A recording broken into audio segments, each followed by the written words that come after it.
donde descansa la voz, bienvenidos. Esta noche viajaremos juntos a los días fríos del invierno medieval, a su época más dura, la menos querida. A un tiempo en el que todo se ralentiza, en el que las noches parecen no terminar nunca, y la vida se vuelve más pesada. A un periodo en el que tanto el día como la noche exigen una lucha distinta, en el que incluso las rutinas más simples se ven interrumpidas por la nieve intensa. A una batalla contra recursos limitados, refugios frágiles y estructuras que no siempre están de tu lado. Si ya estás en tu cama, cierra los ojos. Apaga la luz. Y emprendamos juntos este viaje dentro del tiempo. En la Edad Media, las estaciones no se seguían a través de calendarios, sino a través de las sensaciones. La llegada del invierno no se anunciaba con una fecha, sino con el primer aliento convertido en vaho al despertar. No había ventanas de vidrio. Las cortinas eran simples trozos de tela intentando cubrir los huecos. Y si al amanecer se formaba una fina capa de hielo detrás de esas telas, ese era el día en que comenzaba la guerra. La guerra por sobrevivir. Para un campesino, ese momento marcaba el inicio de un ritual estacional. Desde finales de septiembre, el trabajo en los campos empezaba a disminuir. Los animales eran llevados a los establos, se acumulaba leña para el invierno. Pero por mucha preparación que hubiera, el invierno siempre sorprendía a la gente incompleta. O faltaba leña, o faltaba comida. No existían estufas. No existía calefacción central. Solo había un hogar, normalmente ubicado en el centro de la casa. El calor intentaba expandirse desde allí, pero las paredes de piedra eran mucho más eficaces manteniendo el frío dentro. Cuando llegaba el invierno, el estatus social perdía parte de su significado. Podías ser noble, pero si no tenías suficiente leña, te encontrarías temblando como cualquiera. Claro, las casas de los aristócratas eran más grandes, pero eso no siempre era una ventaja, eran más difíciles de calentar. Por eso, algunos señores cerraban la mayor parte de sus castillos durante el invierno y vivían solo en una o dos habitaciones. Aquello significaba una vida más estrecha, incluso para los más poderosos. El lujo ya no se medía en muros gruesos, sino en la capacidad de mantener el fuego encendido. En las casas campesinas, las cosas eran más apretadas, pero a veces más cálidas. Porque todos estaban en la misma habitación. Personas, animales y fuego compartiendo el mismo espacio. Tal vez se sacrificaba un poco la higiene, pero se conservaba el calor. En algunas casas, incluso los animales dormían dentro. El aliento de las vacas era una calefacción gratuita. El olor también lo era. Los primeros días del invierno también marcaban una redistribución de los roles dentro del hogar. La mayoría de los trabajos exteriores disminuía. Los niños ya no iban al campo, ahora ayudaban a cargar leña. Las mujeres se ocupaban más de los alimentos secos. Se revisaban las despensas, se separaban las provisiones en mal estado. Los hombres salían al bosque con la esperanza de cazar. La mayoría de las veces volvían con las manos vacías. Bajo la nieve, incluso un conejo sabía cómo esconderse. Si querías comer, tenías que conformarte con lo que habías almacenado antes. En esa época no todos tenían calendarios, pero la naturaleza ofrecía su propio reloj.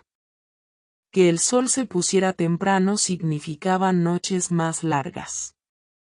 Y noches más largas significaban más leña, más comida y más paciencia. Porque en la Edad Media el invierno no era solo un fenómeno climático. Era un estado del alma. La lentitud que caía sobre las personas se mezclaba con el silencio exterior, y comenzaba una espera que duraría meses. Ver llegar la primavera ya era, por sí solo, una pequeña victoria. Para los más ricos, este periodo se atravesaba confiando en las bodegas de vino. El vino era visto tanto como un alivio del ánimo como un protector contra los males. Por supuesto, esto no resolvía todos los problemas. Porque por mucho que bebieras, el vino no calentaba como una estufa. Y despertarse borracho en una cama helada podía ser incluso peor que despertarse sobrio. Mantenerse lúcido era una condición para comprender el invierno. Algunas comunidades intentaban recibir el invierno a través de símbolos. Con la primera nevada, los carámbanos que colgaban de los tejados se arrancaban y se entregaban a los niños como señal de que el invierno había llegado. No eran juguetes, eran advertencias. Porque con la primera nieve, todo se volvía más difícil. Transportar agua, encender el fuego, salir al exterior, cada una de estas acciones se transformaba en una tarea completa. Hoy presionamos un botón y en minutos la habitación se vuelve cálida. Pero si hubieras vivido en la Edad Media, ni siquiera podrías haber imaginado ese botón. Porque no existía la estufa tal como la conocemos. Calentarse era un oficio en sí mismo. Encender el fuego y mantenerlo vivo eran dos luchas diferentes. Si vivías en una casa campesina, el único centro de calor era el hogar, ubicado generalmente en el centro de la vivienda. Este hogar solía ser sin chimenea.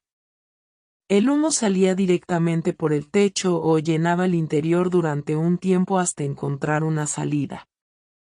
Eso significaba que, a cambio de un poco de calor, era inevitable inhalar mucho humo.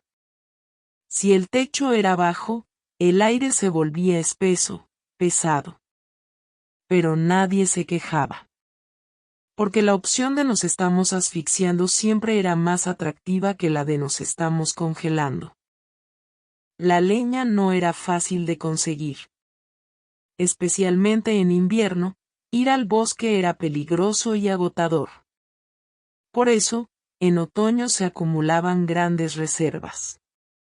Pero por mucha leña que juntaras, siempre llegaba un momento en el que no era suficiente. Y entonces aparecían las alternativas. Fardos de paja. Estiércol seco. Incluso muebles viejos.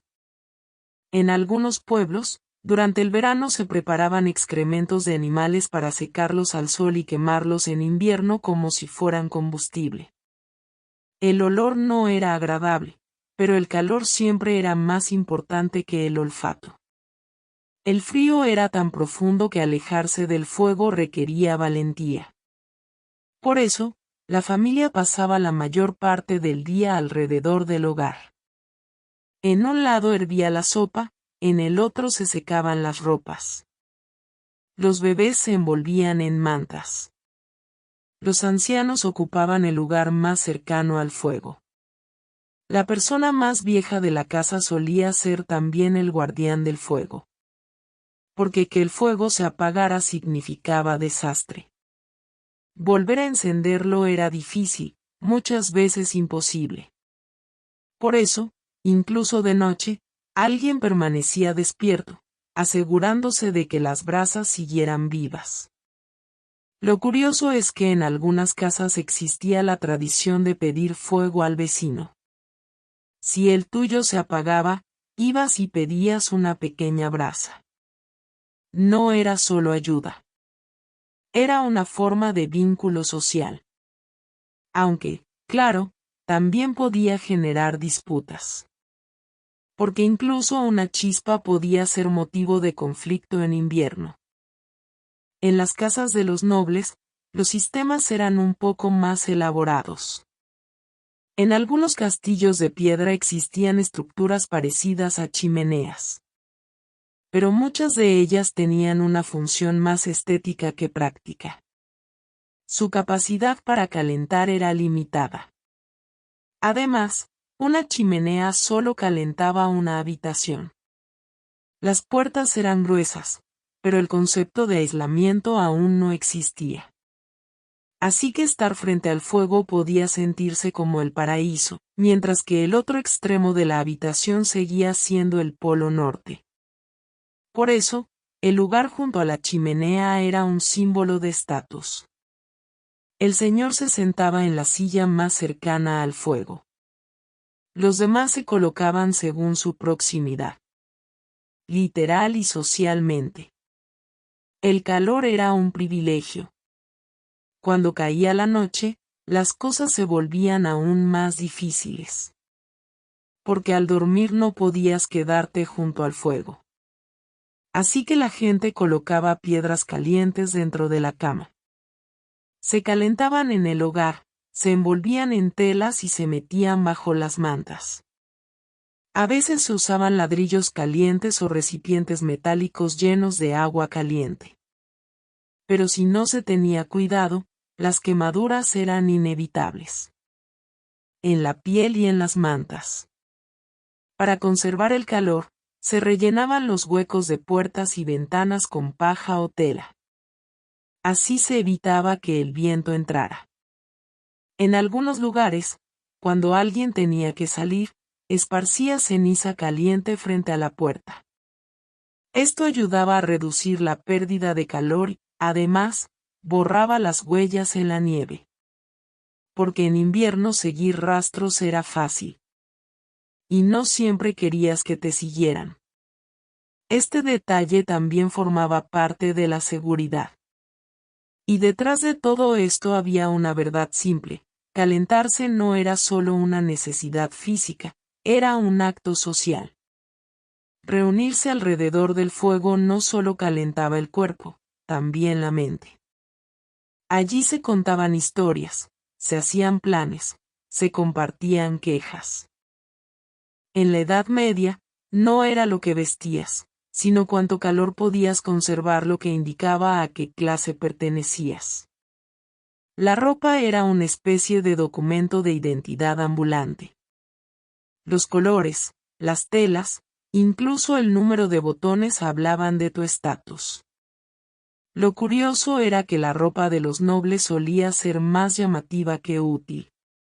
Incluso en pleno frío, podían verse señores caminando con capas de seda. No era raro. Lo raro era que luego enfermaran de pulmonía y se preguntaran por qué. Los campesinos no tenían ese problema. Para ellos, la ropa no era apariencia, era supervivencia. Vestirse por capas era la regla. Primero lana, luego tela gruesa, encima piel o fieltro. Nada era nuevo. Las prendas pasaban de mano en mano. Un agujero no hacía que una ropa fuera inútil. Se tapaba con otra capa. En invierno, la estética desaparecía del diccionario. La lana era el material más valioso. Conservaba el calor y expulsaba la humedad. El algodón era raro. El lino no era suficiente para el frío. El cuero se usaba en algunas regiones, pero no siempre estaba disponible. Por eso, las prendas se lavaban poco y se reutilizaban mucho. Una chaqueta podía durar generaciones. Si el nieto usaba el abrigo del abuelo, no era ahorro. Era necesidad. La cabeza era una de las partes del cuerpo por donde más rápido se perdía el calor. Por eso, el uso de gorros y capuchas era muy común.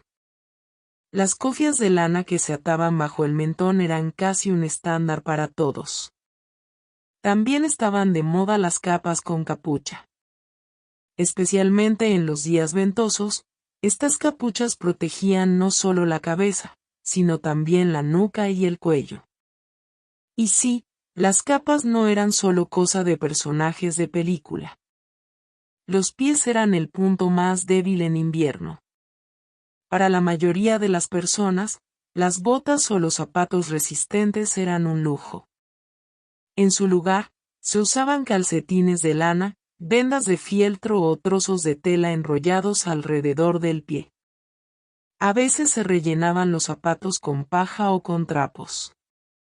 Para que los pies se calentaran no hacía falta comodidad, hacía falta creatividad. Por eso no existía el concepto de botas de nieve.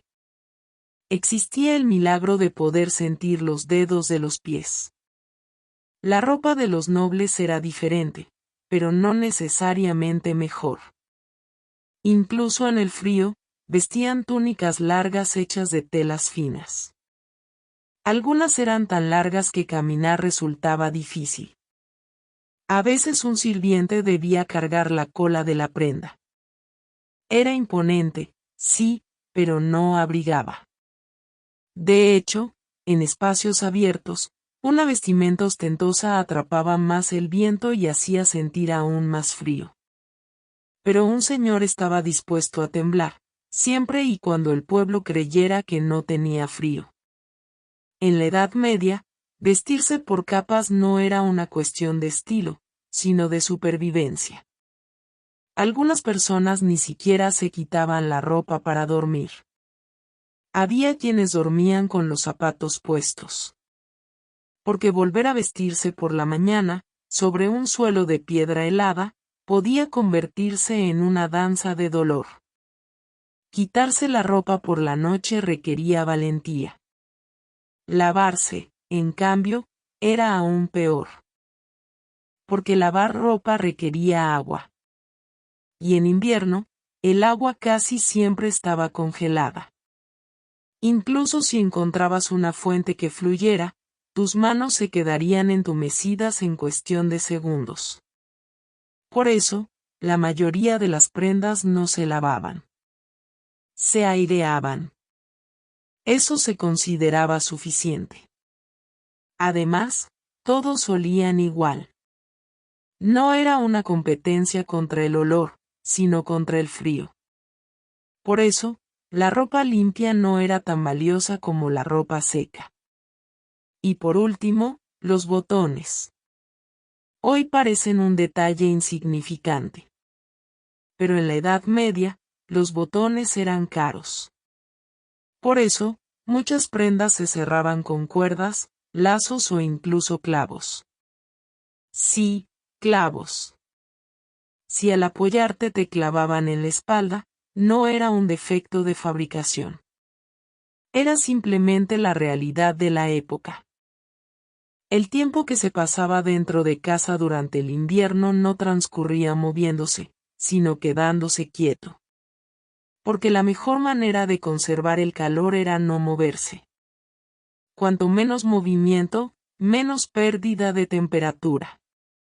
Por eso los niños no jugaban, se acurrucaban junto al fuego.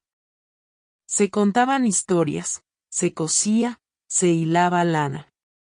La acción física era poca, la paciencia, mucha. Las horas pasaban dentro del silencio. Pero no todos podían quedarse en casa. Alguien tenía que salir. A buscar agua, a cuidar a los animales, a cargar leña. Estas tareas solían recaer en los más jóvenes. Porque los ancianos no soportaban el frío del exterior. Y el regreso a casa también era un ritual. Los zapatos cubiertos de nieve se dejaban fuera. Entrar con ellos mojados significaba enfriar aún más un espacio que ya costaba calentar. En invierno, todo lo que entraba en la casa era un posible enemigo del calor. Cubos de piedra helados. Jarras de agua congeladas. Ropas mojadas. Todo se colocaba junto al fuego para secarse. Pero si no se tenía cuidado, el vapor aumentaba la humedad dentro de la casa. Y la humedad no era solo incomodidad, era moho. Y el moho era enemigo tanto de los alimentos como de la salud. Por eso, secar era una cosa, y protegerse de la humedad, otra muy distinta. Uno de los métodos más ingeniosos para calentarse eran las piedras calientes. Se calentaban en el fuego, se colocaban en un recipiente y se envolvían con lana. El calor que producían duraba poco, pero bastaba para que alguien se calentara un rato. Cuando la piedra se enfriaba, cambiaba de manos. La versión medieval de la bolsa de agua caliente. Piedra caliente y paciencia. Dentro de casa, una de las cosas más desesperantes era el sonido del agua goteando desde el techo. Si había nevado y el tejado no aguantaba, ese goteo constante se convertía en el sonido más inquietante de la noche. Mojaba las camas y destruía el ánimo. Decir el techo gotea no era solo una descripción física. Era una señal de derrumbe emocional. A pesar de todo, la gente seguía viviendo. Se acostumbraba. Porque no había alternativa. La paciencia era la habilidad más silenciosa y más vital de la Edad Media. No se tenía paciencia para calentarse. Se tenía paciencia para seguir existiendo. En la Edad Media, la comida de invierno no era una cuestión de elección. No existía un menú. No había opciones. Se comía lo que había. Sobrevivir estaba antes que el placer del gusto. Nadie preguntaba, ¿qué comemos hoy? La pregunta real era, ¿hay algo para comer hoy? Y muchas veces la respuesta era, sí, pero no te va a gustar. Los alimentos básicos del invierno eran aquellos que podían conservarse durante mucho tiempo. Pan duro, carne salada, legumbres secas, cebollas. No había tomates. Las patatas aún no habían llegado a Europa. El arroz era raro. Las frutas solo existían si habían sido secadas en verano, y en pequeñas cantidades. El dulce era un sueño. Las especias, una fantasía. La realidad era pan duro y carne excesivamente salada. El pan era el elemento más fiel de la mesa, pero también el más monótono. No era blando como el de hoy. Algunos panes eran tan duros que no se cortaban con cuchillo, sino casi con herramientas. Romper el pan no era una expresión, era un acto físico real. Las rebanadas viejas se mojaban en sopa para poder masticarlas. Si había algo líquido, eras afortunado. Si no, tus dientes corrían peligro. Había carne, sí, pero no fresca. En noviembre se hacían grandes matanzas. Los animales se cortaban en piezas, se salaban y se enterraban en tinajas. Así se conservaban durante meses. Pero el sabor. Hoy nos quejamos de sabores artificiales. En aquel tiempo, el simple hecho de que algo no estuviera podrido ya era motivo de agradecimiento. La carne salada se dejaba en agua antes de cocinarse, para quitarle parte de la sal. Pero eso requería agua. Y tiempo. Y leña. Es decir, no se podía hacer todos los días. Los productos lácteos eran aún más escasos. En invierno, las vacas daban menos leche. Si había queso, venía del verano y solía ser duro y salado. La mantequilla se volvía tan sólida que había que rasparla con cuchillo. ¿Calentarla? Eso también requería fuego. Y el fuego era un lujo. Así que el desayuno, en el mejor de los casos, era pan seco y un poco de queso. Si tenías suerte, lo acompañabas con una papilla caliente. La sopa era la salvación del invierno. Porque todo podía convertirse en sopa. Un poco de cebolla, unas legumbres, hierbas secas. Si hervía, era sopa. Si no, era agua caliente. Pero incluso el agua caliente, en una noche fría, era una pequeña fiesta. Además, se compartía. Todos bebían del mismo recipiente. A veces había menos cucharas que personas. Se esperaba turno. La higiene, como la leña, también era un recurso limitado. Si había algo dulce, era un acontecimiento. Un poco de miel. Un par de frutas secas. Pero eso no se comía a diario. Se reservaba para celebraciones. Para Navidad, para días especiales. Un solo trozo de higo podía ser el momento más dulce del día. Y eso era todo, uno. Las especias eran escasas. La pimienta era importada y cara. Cebolla, ajo y rábano cumplían la función de dar sabor. Por eso, la comida era o muy insípida o demasiado fuerte. El equilibrio no era una prioridad. Sobrevivir sí. Cocinar en invierno no era difícil. Era insustainable. Porque requería fuego. Y leña. Y tiempo. Por eso, la comida que se hacía por la mañana debía durar todo el día. Calentarla de nuevo era un lujo. No importaba que estuviera caliente. Importaba que no estuviera en mal estado. En la mesa reinaba el silencio. Solo el sonido de las cucharas. A veces, el crujido inesperado de algo demasiado duro. Y el hambre, siempre cerca. Cuando el invierno avanzaba y las reservas se agotaban, las porciones se hacían más pequeñas. Las comidas, más espaciadas.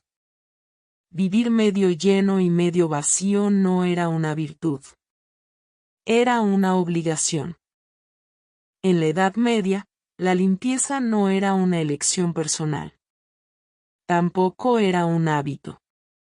La mayoría de las veces, simplemente no era posible. Especialmente en invierno. Con el exterior congelado y el interior húmedo, la idea de darme una ducha caliente pertenecía más al mundo de los sueños que a la realidad. Porque primero había que encontrar agua. Después, romper el hielo. Luego, cargarla. Y finalmente, calentarla. Es decir, la limpieza no era un deseo, era una operación. Muchas casas no tenían una fuente de agua en su interior. El agua se traía del río o del pozo. Pero en invierno, estas fuentes solían congelarse. Los ríos quedaban cubiertos de hielo, y para llenar un cubo primero había que romper la superficie. Incluso los pozos se congelaban, la cuerda se endurecía, los dedos se entumecían, y sacar el cubo se convertía en una tortura lenta. La mayoría de las personas, en ese punto, se detenía, se limpiaba las manos en el pantalón y decía, déjalo. Supongamos que encontrabas agua. Entonces había que calentarla. Porque lavarse con agua helada podía enfermarte de verdad. Por eso, el agua se calentaba en el fuego y se usaba con extremo cuidado, en pequeñas cantidades. No existía la ducha. No existía la bañera. A lo sumo, había un cuenco. Y un trapo. El cuerpo se limpiaba frotándolo con ese trapo. Eso se llamaba baño. El resultado era discutible, pero la intención estaba clara. En general, lavarse el cuerpo entero era algo que se hacía unas pocas veces al año. En invierno, no hacerlo era completamente normal. Nadie lo cuestionaba. Porque todos estaban igual. Además, el olfato también se congelaba. Pero esto no significa que a la gente no le importara estar limpia. Se intentaba lavar las manos. Se limpiaba el rostro. Pero el agua era valiosa. Con un mismo cuenco se cocinaba, se bebía y se lavaban las manos. Así que lavarse un poco ya era un lujo. Y hacerlo con agua caliente. Eso era casi un privilegio real. Tal vez por eso algunos nobles se limpiaban el rostro con agua de rosas. No por elegancia, sino porque el agua real era demasiado costosa. El tema del baño era completamente exterior. La mayoría de las casas no tenía retrete interior.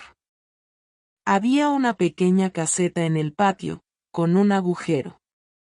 En invierno, ir hasta allí era un acto de valentía. El suelo resbalaba, los zapatos se congelaban, el viento cortaba la piel. Por eso, durante la noche se usaban recipientes dentro de casa. Por la mañana se vaciaban. No era agradable, pero era necesario. Los productos de limpieza eran casi inexistentes. El jabón era caro. No todas las casas tenían. Generalmente se hacía con grasa animal y ceniza. Era áspero. Secaba la piel. La agrietaba. Pero quitaba la suciedad. Y en invierno, la piel ya estaba agrietada de por sí. Los labios rotos. Las manos abiertas. El rostro tenso. El jabón no ayudaba mucho. La ropa casi nunca se lavaba. Se aireaba. Eso se consideraba suficiente. El agua era demasiado valiosa para arriesgarla en telas. Además, secar la ropa era un problema. Dentro de casa se generaba vapor. Fuera, se congelaba. Así que limpiar no solo cansaba el cuerpo. Cansaba la paciencia. Sí, la gente olía. Pero en una sociedad donde todos olían igual, nadie juzgaba a nadie por ello. Por eso, la limpieza era algo estacional. No se hacía en invierno. Se esperaba a la primavera. Y a veces, la limpieza no era real, sino simbólica. En algunas casas se quemaban hierbas, menta, salvia, tomillo. Para que oliera mejor. Para ahuyentar los malos espíritus. No importaba si funcionaba o no. Lo importante era sentir que se estaba haciendo algo. En la Edad Media, enfermar ya era un problema en sí mismo. Pero enfermar en invierno era algo completamente distinto. Era como lanzar una moneda al aire. Si tenías suerte, la fiebre bajaba. Si no, acababas bajo tierra. Porque el invierno no fortalecía el cuerpo. Revelaba sus debilidades. Las personas ya estaban debilitadas por el hambre. La ropa no era lo suficientemente gruesa. Las casas eran frías. En esas condiciones, incluso un simple resfriado podía convertirse en una sentencia de muerte. Gripe, neumonía, bronquitis. Hoy se curan con antibióticos. Entonces eran destino. No existían las farmacias.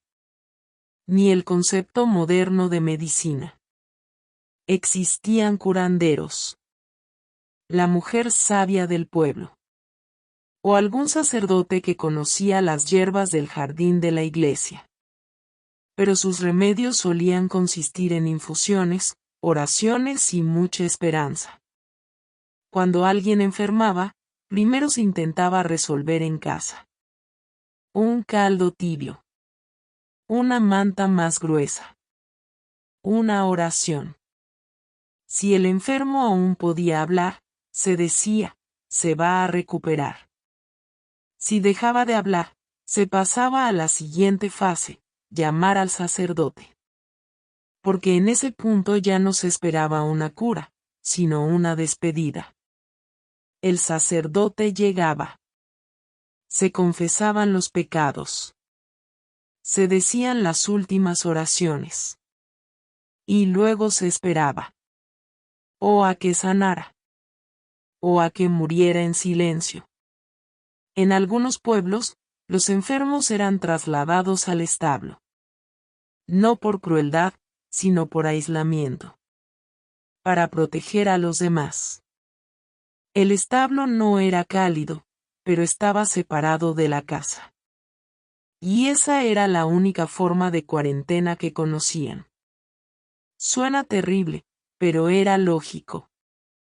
Si 5 personas vivían juntas y una tosía sin parar, las otras 4 empezaban a rezar. Las infusiones de hierbas eran el tratamiento más común. Menta, tomillo, manzanilla, salvia.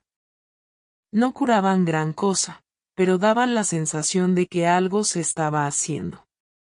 Y a veces, eso era todo lo que se podía ofrecer. El problema no eran solo los microbios. Era el agotamiento general del cuerpo. La mala alimentación. El frío constante. La falta de sueño. La vida misma era una enfermedad lenta. Había médicos, sí. Pero rara vez llegaban a los pueblos. Y cuando llegaban, sus tratamientos no eran lo que hoy llamaríamos medicina. Muchas veces consistían en sangrías. ¿Estás enfermo?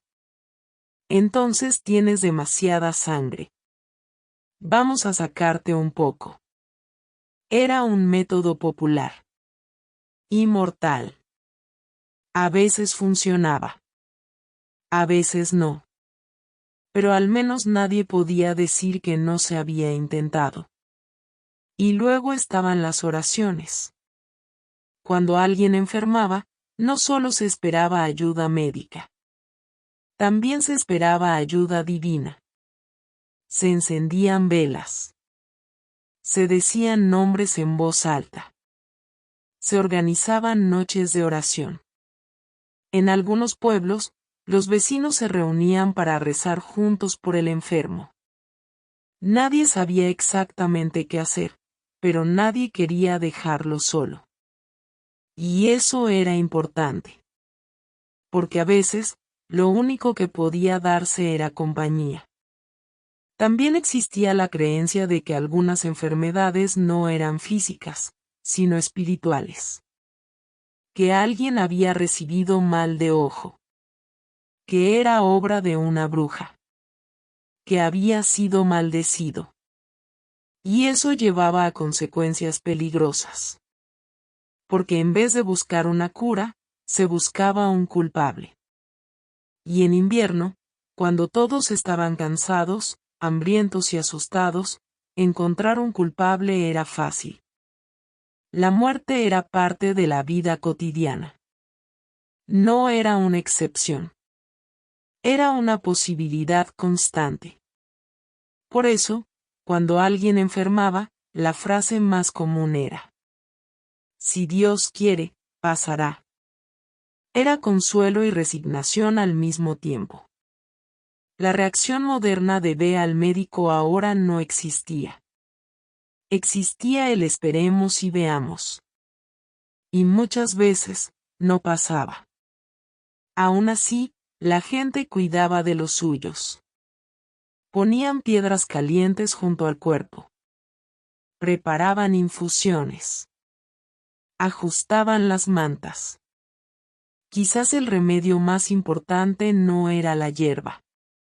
Era la atención. Para un soldado, el invierno no era solo una estación, sino un enemigo aparte. Porque un cuerpo entrenado para luchar contra otros hombres no sabía cómo combatir contra el frío. La tierra congelada hacía difícil incluso caminar.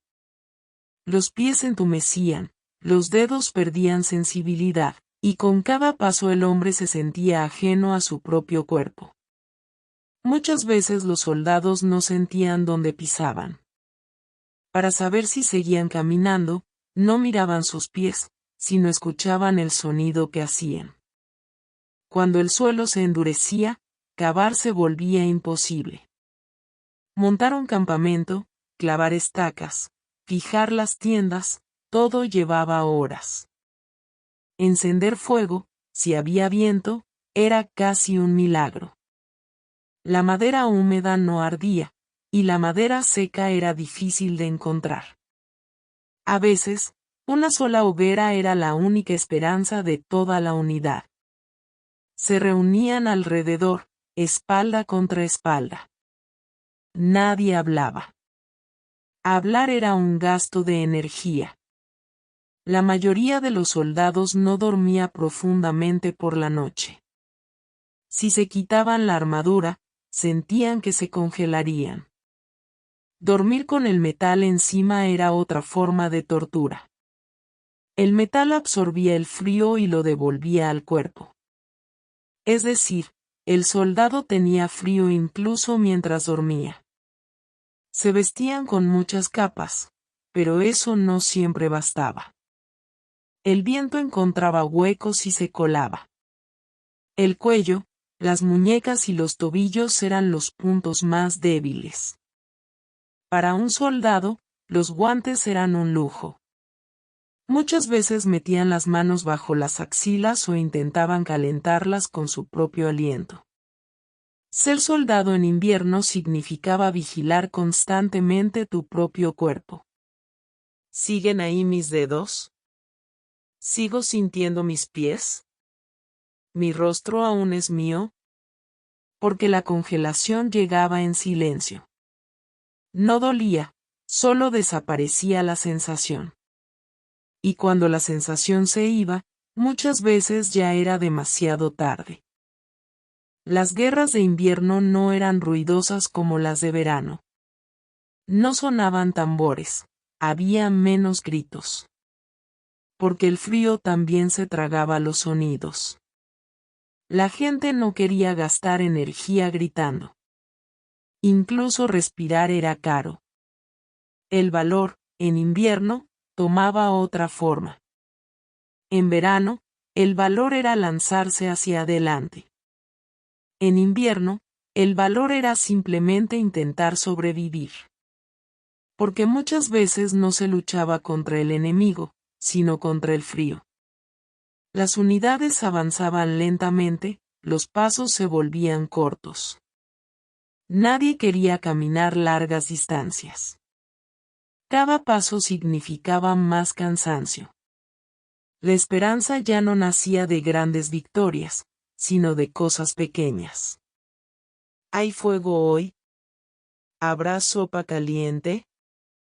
¿Ha muerto alguien esta noche? En invierno, los soldados se observaban más entre sí. Si alguien se ralentizaba, significaba que se estaba congelando. Si alguien se volvía silencioso, significaba que se estaba rindiendo. Si alguien se sentaba en el suelo, muchas veces ya no volvía a levantarse. En las guerras de invierno, el mayor enemigo era la espera. Esperar desgastaba al ser humano. Los días pasaban y no ocurría nada. Ni ataque, ni victoria, ni retirada. Solo frío y silencio. La esperanza se rompía dentro de ese silencio. Nadie lo decía en voz alta, pero todos lo sentían. Quizás no veremos la primavera. El invierno era como un arma para los comandantes. Pero era difícil de usar. Porque una decisión equivocada podía destruir a tu propio ejército antes que al enemigo. En invierno, los caminos desaparecían. La nieve lo borraba todo. Los senderos se perdían, las señales quedaban cubiertas. Por eso, los mapas se volvían inútiles. Los soldados intentaban orientarse por el sol, el viento o incluso las estrellas. Pero en invierno el sol casi nunca se mostraba. Algunos comandantes elegían atacar precisamente en invierno, porque el enemigo estaba disperso, cansado y mal preparado. Pero eso era una apuesta enorme, porque la resistencia de sus propios soldados también tenía un límite. La mayor estrategia del invierno era no moverse. Esperar, observar, ver cómo se acababan las provisiones del otro. Porque el invierno recompensaba a los más pacientes. Los pasos, los puentes y los caminos estrechos valían oro. Quien controlaba un paso obtenía más ventaja que conquistando una ciudad. Porque nadie podía cruzar. Ni soldados, ni comida, ni mensajes. Algunos ejércitos esperaban a que los ríos se congelaran. Los ríos helados abrían rutas que en verano eran imposibles. Pero el hielo nunca era completamente seguro. A veces, cientos de soldados desaparecían bajo el hielo en una sola noche. Cada movimiento en invierno era una decisión sin retorno. Para un soldado, caer prisionero en invierno significaba perder 2 veces, primero la guerra, luego el tiempo. En invierno, los prisioneros eran vistos como una carga. Porque cada persona necesitaba fuego, comida y un rincón donde calentarse. Por eso, los prisioneros eran intercambiados rápidamente o enviados a los trabajos más duros. Quitar nieve, cargar leña, romper la tierra congelada. Estas tareas no eran castigos, eran pruebas de supervivencia. Los prisioneros solían mantenerse aislados. Porque la soledad reducía las posibilidades de fuga. Pero esa soledad también roía la mente. Los días se mezclaban, el tiempo se derretía. Algunos prisioneros intentaban volverse invisibles, silenciosos, obedientes, sin llamar la atención. Porque los que destacaban eran enviados a trabajos más pesados o simplemente desaparecían.